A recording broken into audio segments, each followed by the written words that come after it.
Hi, I'm Tara Weaver. As you can see down here, I'm founder of The Thing, and I wanted to thank you for stopping by.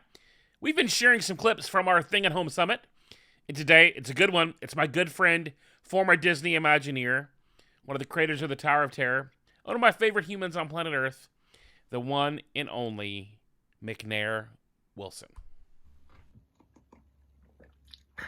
Oh, hey, it's McNair. Welcome to my home studio office, all one word, studio office, also known as my closet of curiosities, pith helmets, globes, you name it. The other day, actually about a month ago now, I got a call from an old friend, a guy I've known 40 years. We worked together, summer camp, we've known each other. Talented guy, artist, musician, very creative. And he said, how's your new book coming? So I told him, probably gave him a more detailed description of the progress of the book than I do most folks.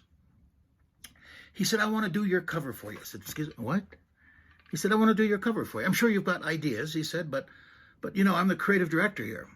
And he's at one of those mega churches out in California that have got several campuses. They do video, they do live streaming, they do all sorts of graphics for seminars and workshops and concerts and special events. They've got a whole team of designers and filmmakers. And he said, we've got all the toys, all the Macintosh computers and the Adobe software. So he said, whatever you need, we can pull it off. He said, I'm sure you've already thought about some ideas and so on. I had. And he didn't know the title yet. Very few people do. And I said, that'd be good. I said, I'm still writing. I've still got, a lot of work to do. But I said, I think that could work. He was a graphic design major in college, as was I, so we have similar sensibility about things. And I thought about it, so we talked for a bit, and I said, but give me a couple weeks to keep finishing the final draft, and I'll get back to you. So 2 days ago, I'm on the phone with another longtime friend. She and her husband are fantastic filmmakers, and they work for an organization that does fundraising for nonprofits. And they make just gorgeous film, beautiful film. And in a staff meeting recently, their CFO said, hey, now everybody, he says, and she told me he's quite a reader. He says, I've got this book and I want everybody to read it. And he holds up a copy of my book, Hatch. And she said, hey, I know the guy that wrote that book. You do? Can we get him in here? So this phone call that she and I were having was about what it would take for me to come in, what kind of things I do when I go into an organization. And they were asking for my assistance with some of their stuff. Now, this is an organization full of creative people. But they thought, having read my book, that I could add something to the process. All of us are good at all kinds of things. We've got talents, skills, and abilities that are valuable to other people. But we also have projects of our own that need to be finished. Some of them need to be started or need to be fixed. But we're afraid to pass it off to anybody, even part of it, because, well, it won't be as good if I don't do it. Well, you know what? It won't be as good at all if nobody does it and it doesn't get done. And even if you delegate part of it or some of it or a big chunk of it to somebody, you can always go back in and fix and edit. On Hatch, I had an idea as to what the cover might be. And I'd seen some posters around town for this world-famous professional theater company. Long story short, I found out that the artist of these posters was the son of the puppeteer, and his sister, their daughter, was one of my favorite baristas. Long story short, we got together. I said, I'd like to hire you to do my cover. I showed him what I had so far, and when I first came up with the idea of a black cover and posted it on Facebook, it doesn't do it justice, little thing. People said, McNair, you can't do a black book cover. And I said, watch me. And I don't know if I'd ever seen a black cover.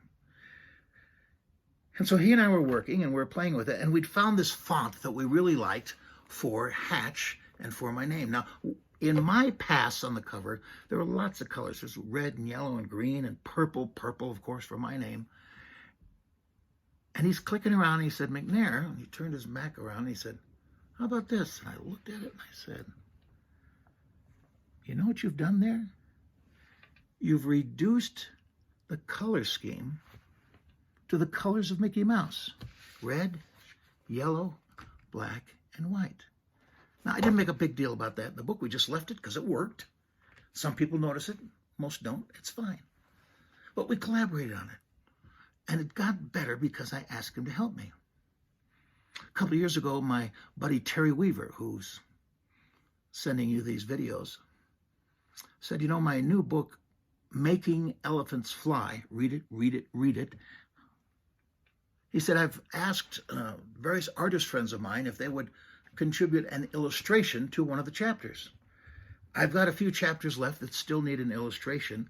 Would you be willing to do one?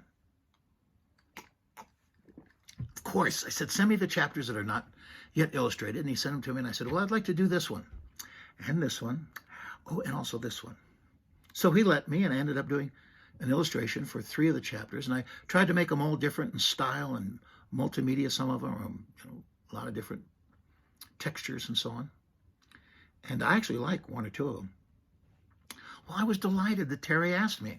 Now, I had no worries that whether or not Terry liked my artwork. He asked me.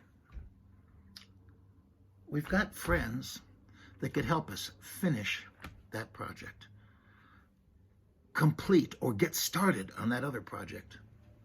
But we won't ask. But if they called you and asked for your help, you'd jump in. You would jump in because you say, yeah, I want to help with that. Well, right now, we got a lot of time. We're not at our offices or our usual places. My place is afternoons and evenings at Starbucks on Barnes. But we need to help each other stay busy, stay creatively challenged and connected. And we do that by calling and asking a friend, could you help me with this? I need your assistance on that. Maybe it's just a piece of information or some research or a knowledge area that they're strong in that they can then help you with. And I'll bet you just about everybody you call and ask is going to say, love to help, love to help. When friends call and ask me, I'm always delighted. Sometimes I'm busy and I say, I can't do it right now. Can we do it in a week? Can we do it next month?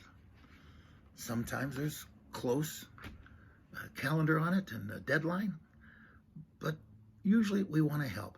So reach out to your friends, ask them for some assistance, for their input. They'd love to hear from you. We all need to know that we're still wanted and that there are people out there that appreciate us. And so you'll be the one to call a friend or 2 or 5 and say, can you help me with this? And by the way, if there's something I can help you with, please don't ask.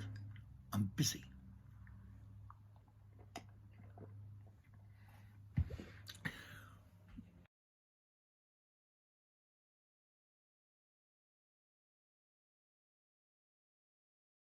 Hey guys, thanks for checking out our highlights from The Thing at Home. We will see you in Orlando November 6th, 7th, and 8th, 2020, right outside of Walt Disney World, and we will see you at The Thing.